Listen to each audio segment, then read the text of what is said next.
get Precious.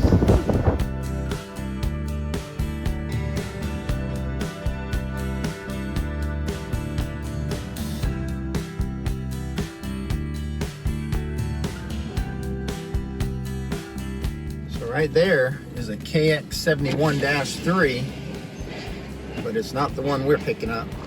$40,000. So much Kubota orange. Love it.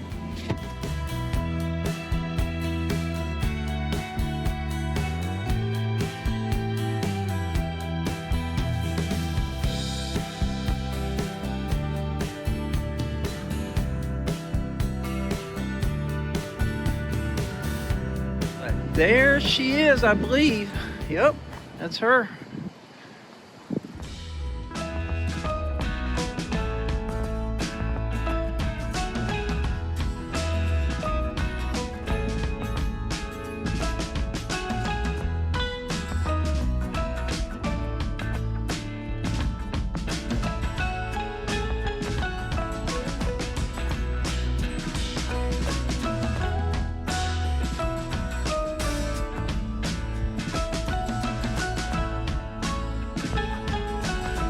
Okay, Precious is all buttoned up, ready for the 1 hour drive back to the farm. Got all the chains on her, got the PVC pipe strapped down pretty good, and she should be ready to go. Got a really strong headwind, so towing the excavator, I'm getting about 8 miles per gallon. So when I accelerate, I set the cruise to 60, miles per gallon went down to 4. We'll see what it settles out at. Okay, we're getting ready to hit a pretty big hill here. I've seen my miles per gallon as low as 3.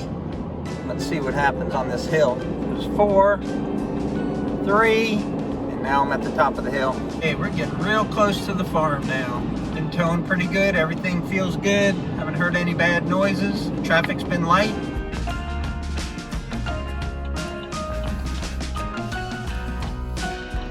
We've made it to Piney Grove.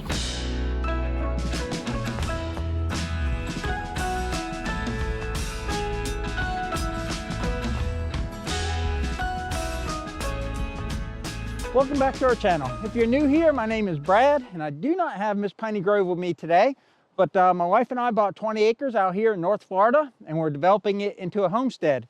But today's video is about this excavator behind me. Now, those of you that know our channel or have been following our channel know that I named this excavator Precious. I just got her back from the dealership, made the uneventful trip, 1 hour up here to the property. We've got a really strong cold front that came through. It's actually gonna be 20 some degrees up here at the farm on 12 March. So that's unseasonably cold. I'm gonna come up here and service the well, do a little bit of work with Precious here just to make sure everything's good. But I checked her out pretty good at the dealership. And that's kind of what I wanted to talk about in this kind of second part of the video. The first part was me loading it up when it had a leak, and I was taking it to the dealership. There was no warranty. It only has 540 hours, and it had a leak. Everything was functioning, but it had a sizable leak in it. So took it to the dealership. It's been about 1 month since I took it in, and they diagnosed it, and it was the spin motor.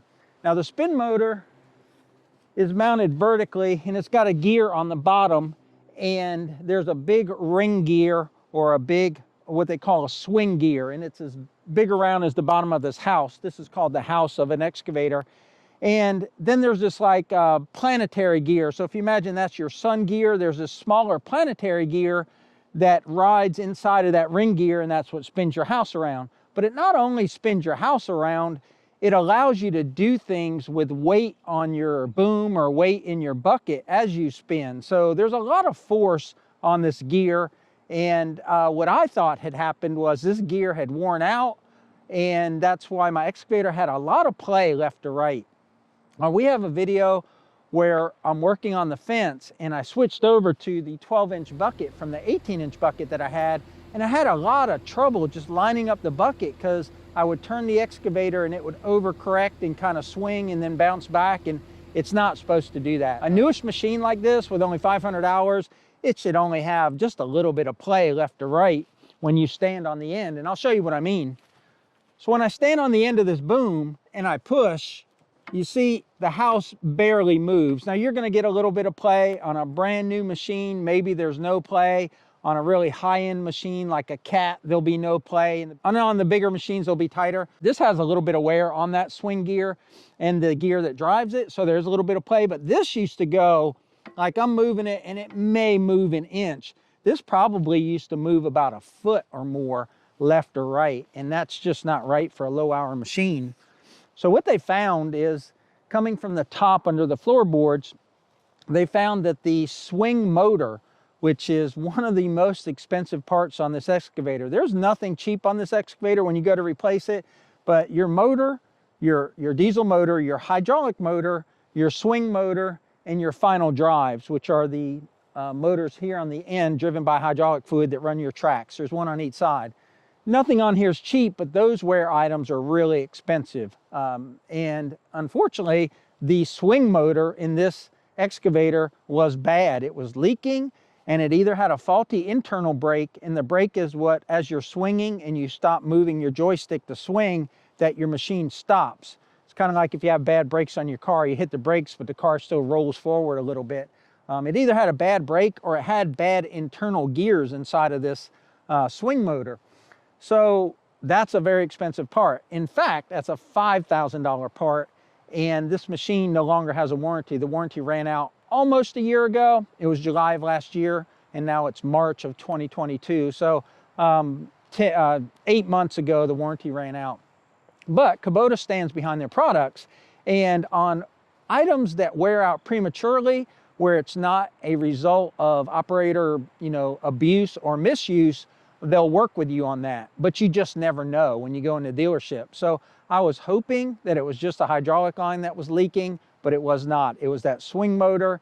And my dealer, which I have known, Soul Tractor in Panama City, I have known them for going on 20 years now, and I've bought various things from them, and I buy all my wear item parts. I buy my filters, my oil, any parts that I need, I go there. I don't go online and try and save a buck at Messick's, which is a really, really great company, but I try to keep my money local if they have the part in stock. And I actually tried to buy a new excavator from them last year when we bought Precious, but they couldn't get one, so we ended up buying this used one. But back to the dealership. So the dealership contacted Kubota and told them the hours on the machine. They had to provide a bunch of pictures and explanation on what it would take to fix this machine. And Kubota honored it, and they did it under what's called like a good faith policy. And what that is you're out of warranty, and Kubota recognizes that maybe you had a premature part failure, so they'll cover the part if you cover the labor. It is likely that my dealership would have covered the labor on this, but I didn't buy it from them. So once Kubota covered the part, we put the part on order. It took a week or two to get here, and so 4 weeks later, I've got a fixed excavator. They also put shims in the bucket, and what it is that the bucket has a mount, and then it has 2 ears, and it wears between the mount and those ears. So they put some shims in there so it won't make as much noise when you're excavating. It also gets rubber gaskets there as well. That keeps the grease in, it keeps the dirt out, and it also just makes for a quieter machine. So I got shims on the front, everything is greased. They topped off the hydraulic fluid, they put in a new swing motor, and I picked it up today. So that's a win-win for Piney Grove. I was anxious that I was gonna have a big bill to pay. It's one of those things when you buy used machinery, you do your best you can to look the machine over, make sure, identify problem areas, and either get a discount from the guy that's selling it to you, or, walk away from that machine because it just needs too many things. But in this case, we did our due diligence the best we could. We were not previous excavator owners, and we didn't think to check that swing. Now, those of you out there that own excavators, doing this for a living, they're probably like, yeah, man, that's the first thing you check. Well, I didn't check it. So I probably would have walked away from this machine. But now that the swing motor is replaced, and also Kubota at about the 300-hour mark, put a brand new engine in this. So this engine actually still has a little bit of warranty left until either this month or next month. So it's got a brand new engine in it, and now it's got a brand new swing motor. And those are 2 of your biggest items. So this thing it's only got 540 total hours on it, but now it's got even less on 2 of the major items. And I bring that up because I was actually talking to Mrs. Piney Grove yesterday or the day before when we found out that this thing was ready. And I said, you know, given the environment right now, and there are no used excavators, we could make money on this machine. I would never sell a machine I don't have faith in, or I would have full disclosure to the new prospective buyer that, hey man, this thing has this, or this issue, but there's nothing wrong with this machine. I would sell it to my mother tomorrow, and in good faith that, you know, everything in it works as it should, and in fact, probably better than any other 500-hour machine you would find out there because it has some new parts on it.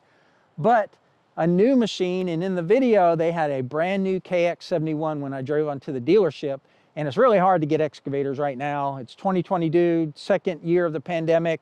There's a lot of construction going on. It's just, they haven't had an excavator on that lot in a long time. So to drive onto that lot and see a new excavator was kind of exciting. But that new excavator, that's a $40,000 machine. We paid much less for this machine. Yeah, I've had a hiccup here with the swing motor, but a lot of this stuff just isn't going to break. And even if there's minor maintenance going down the road, financially it doesn't make sense for us to get a new one.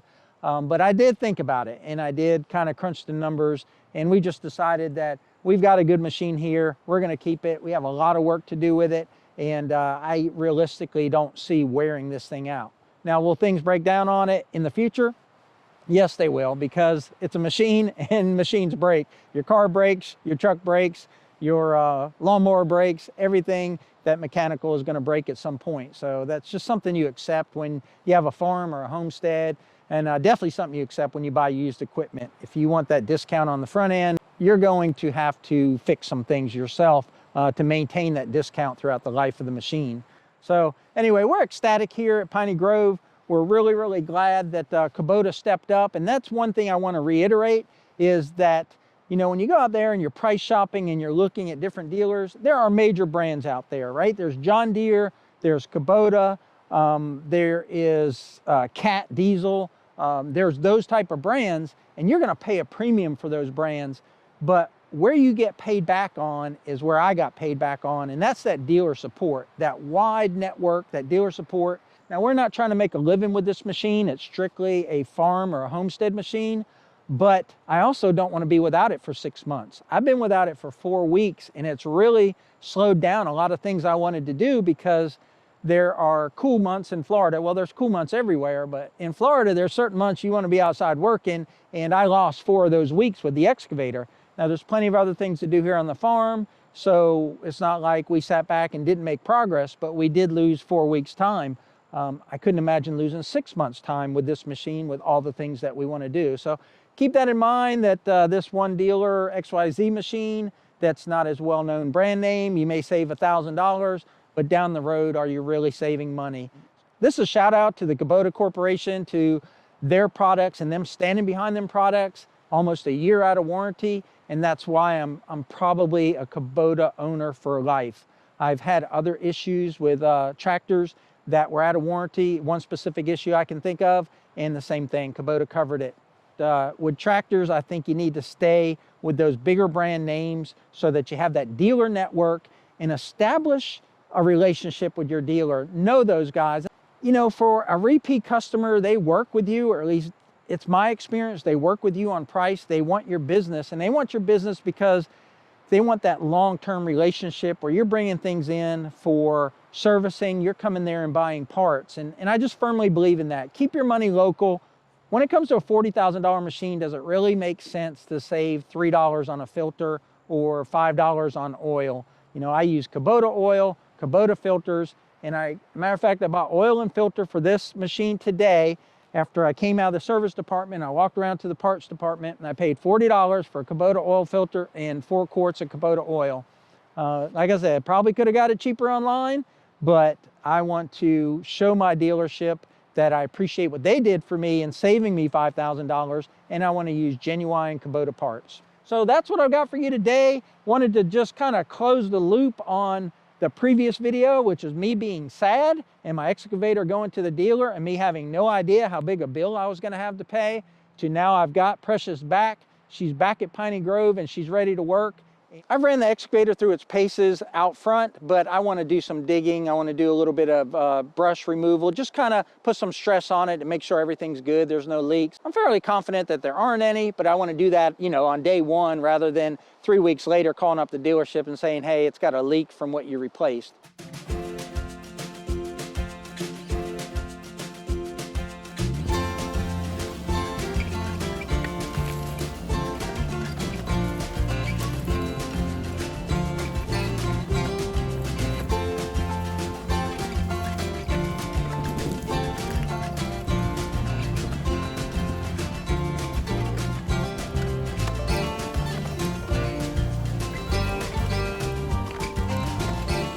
So I've been working 15-20 minutes now with the machine since I got it back from the dealer, and it's a totally different machine. When I took it in last year for the radiator leak, it's hard for me to say radiator, I don't know why, but I took it in for that, and I said it had low power. I just didn't feel like it had the power that the machine should have, and I think what we found out is that swing motor, and it's really windy right now, but I think what we found out was that swing motor was actually bleeding off some hydraulic pressure, maybe internally through some seals, and that was way too windy.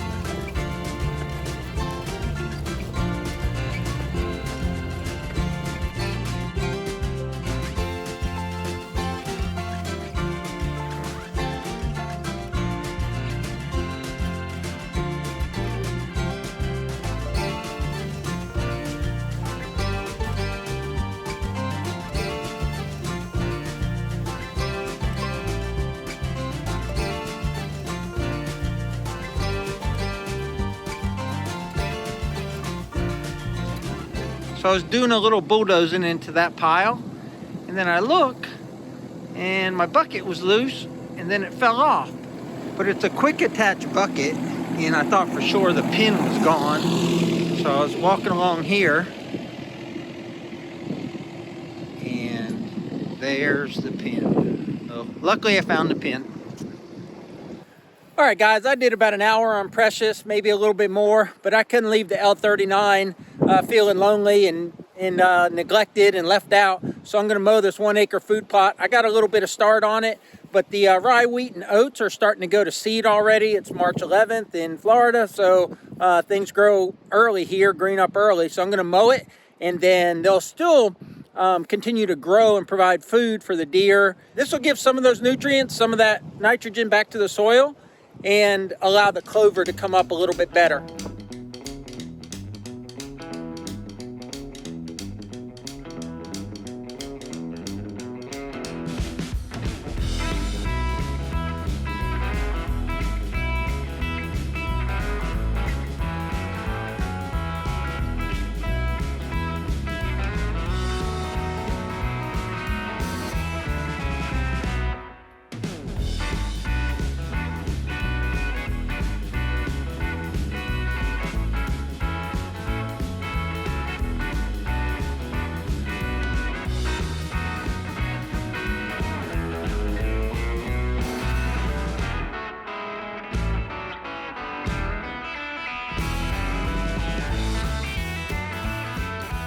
Mrs. Piney Grove is texting me. She's like, what the heck are you doing out there? It's, you know, cold, it's blowing.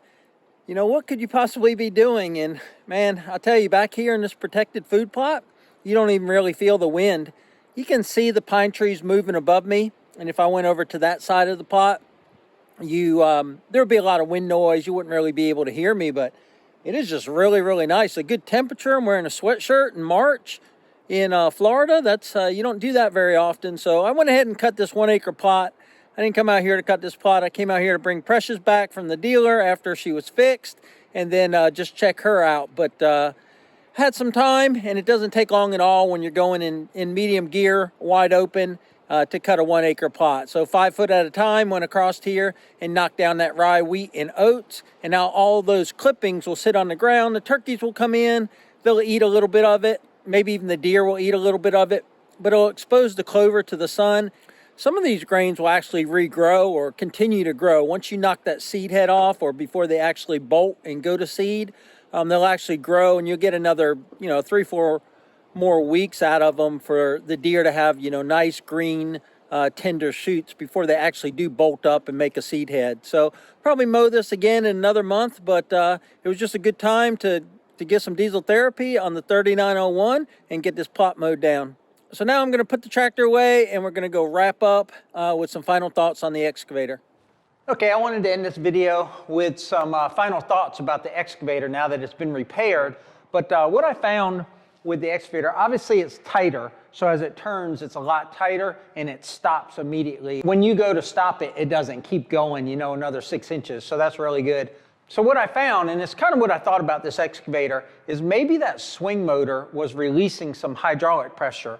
And by that I mean maybe there were some internal clearances or something that were worn out or damaged, and when you need hydraulic pressure, like to do your boom or do your bucket or your dozer blade or to run your tracks, it always seemed like it wasn't realizing all the power that it should. And when I took it in for a radiator leak, I said, I just feel like this machine has low power. And they said, it's fine. I said, this machine should be able to pick itself up, this way and kind of do a wheelie. And then you should be able to go to the side and push it and lift up so you could work on your tracks. But it wouldn't do it. You had to use both handles and push so that you're using 2 different cylinders. And I just felt like it should have more power. So when I picked it up, I immediately checked that, and I could lift the front, I could lift the side, and I saw that while I was digging. I'd go up to a stump or I'd go up to a big pile to move it, and it just had a lot more power. And it also had, it felt like it had maybe a little bit more swing power, but my theory is that that swing motor was leaking some hydraulic pressure, right? It was having some loose clearances, and that pressure was needed to run the rest of the excavator. And when that pressure was low, the rest of the excavator just didn't have enough power. When I was pushing into one of those big piles back there with the dozer blade, I moved a huge pile that before the tracks would just stop moving. In this case, I pushed the pile and both tracks kept turning, and that tells me that it's getting plenty of power to those tracks. So all that stuff is good, and I'm glad that I've got that power back, because I really feel that it was needed. And even though it's only a 24 horsepower machine, I think now I'm realizing all the power that it was designed with. One thing that it also did by getting that power back or getting those hydraulic pressures back where they need to be is it's more smooth as you transition from one movement to the other. I've watched so many professional excavator type folks that just, they go out and they scoop, and as soon as the bucket comes up, they turn. And when you throttle this machine up, it would be kind of jumpy. Like you just couldn't do it smooth, and I just thought maybe I wasn't a practiced operator and it was, operator error versus the machine. But now I find I can crank the throttle up and I can go out and grab something, and as soon as I'm done with that motion, transition smoothly into a swinging motion, go immediately to a dumping motion and back to a swinging motion. And before it would just it would be kind of jumpy. So I think that swing motor was causing more problems, obviously, than the leak, and lack of strength in swinging the house. I think it was affecting the hydraulics overall. So thank you for watching. This was a good news story. This was supposed to be a story to say, hey, my excavator's fixed, and invest in a good dealer so that when there is major repairs, they'll work with you and hopefully get those things done for you at no cost or minimal cost, even when you're not in warranty. But that's all I got for you guys today. Thanks for watching. I appreciate y'all being here. If you would, click the like button, subscribe if you haven't already, and share with your friends. Otherwise, we'll catch you on the next one. Take care, y'all.